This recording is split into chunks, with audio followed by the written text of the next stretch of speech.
கருத்து கணிப்பினுடைய முடிவுகள் வந்து உங்களுக்கு எப்படி இருந்துச்சு? ஒரு இயக்கம் தமிழக வெற்றிக் கழகத்தை பொறுத்தவரையிலும் தியாகத்தால் உருவாக்கப்பட்டிருக்கிற இயக்கம், மனிதநேயத்தோடு இயங்குகிற இயக்கம், தொலைநோக்கு சிந்தனையோடு மக்களுக்கு பணியாற்றக்கூடிய மனிதநேயமிக்க தலைவர், தமிழக வெற்றிக் கழகத்தினுடைய தலைவர், நாளை தமிழகத்தை ஆளப்போகிற தலைவர், நாளை சரித்திரம் சொல்லும். காரணம், இந்த 2026 தேர்தல் வெற்றி என்பது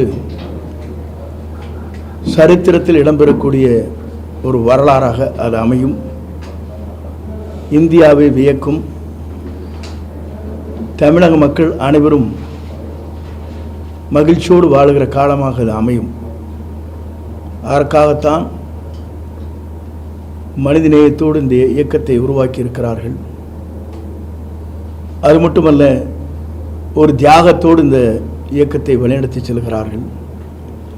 பல்வேறு சோதனைகளை கடந்து சாதனை படைப்பதற்காக இரவுகள் பாராமல்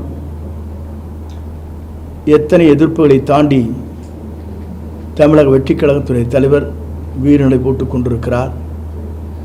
காலம் 4ஆம் தேதி பதில் சொல்லும்.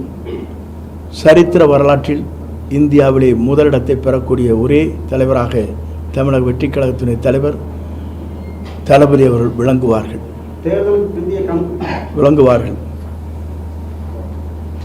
சர்வத்தையும் கற்றுக்கொள்ள வேண்டும். ஆனால் கர்வத்தை,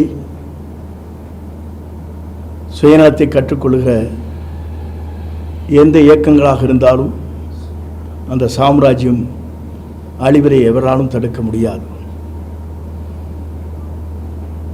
தேர்தலுக்கு பிந்தைய கருத்து கணிப்பு நடத்திய ஒரு 8 நிறுவனங்கள்ல 6 நிறுவனங்கள் வந்து திமுக தான் ஆட்சி அமைப்புன்னு போட்டிருக்காங்க. ஒரே ஒரு நிறுவனம் தான் தாவேக வந்து ஆட்சி அமைப்புன்னு போட்டிருக்காங்க. 2 நிறுவனம் வந்து அதிமுக குறிப்பிட்டிருக்காங்க. இந்த கருத்து கணிப்புகள் நீங்கள் எப்படி பாருங்க? என்னை பொறுத்தவரை மக்கள் கருத்து கணிப்புகள் தெளிவாக இருக்கிறது. உங்கள் வீட்டிலே உங்களை கேட்காமலே விசிலுக்கு ஓட்டு போட்டிருக்கிறார், உங்களுக்கு தெரியும்.